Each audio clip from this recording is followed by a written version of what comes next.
Can you talk a little bit about that customer portal? Because I think people hear, oh, a website login, whatever, but it's a little bit more than just a website login. What are you really doing with that customer portal, and what's the value you're going to drive with that?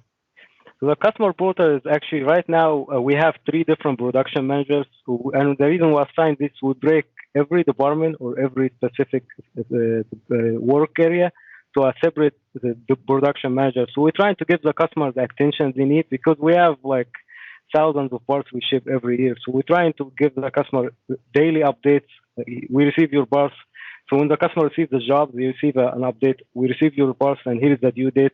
When we start the job, we email the customer. We started your job. We're still on track. And then when we're almost done, we email the customer and say, we're almost done with your job. And here is the shipping information. Are you still okay with shipping this job next day air or second day? And then when the job is shipped, we email the customer the tracking information and the shipment picture of the shipment itself. So we've been discussing with the COVID situation, we might end up having some disruption. What if one of these production managers is out for any medical situation? Now the customer is going to be impacted. We don't want this to happen, you know. So we end up actually talking with our developers and actually link our ERP system to our website.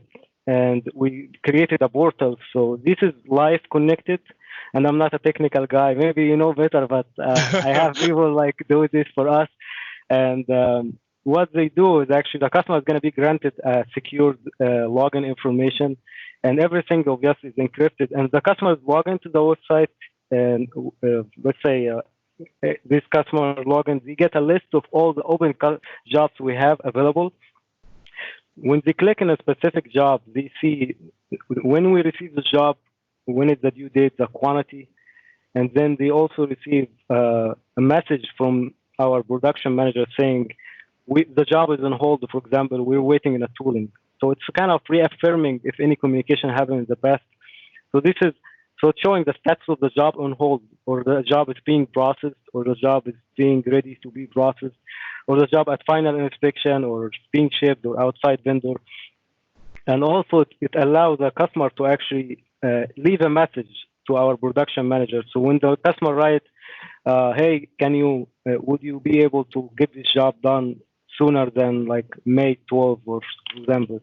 This message go direct to the centralized email. So if the production manager is out, someone else is going to take over and respond to the customer within 8 hours.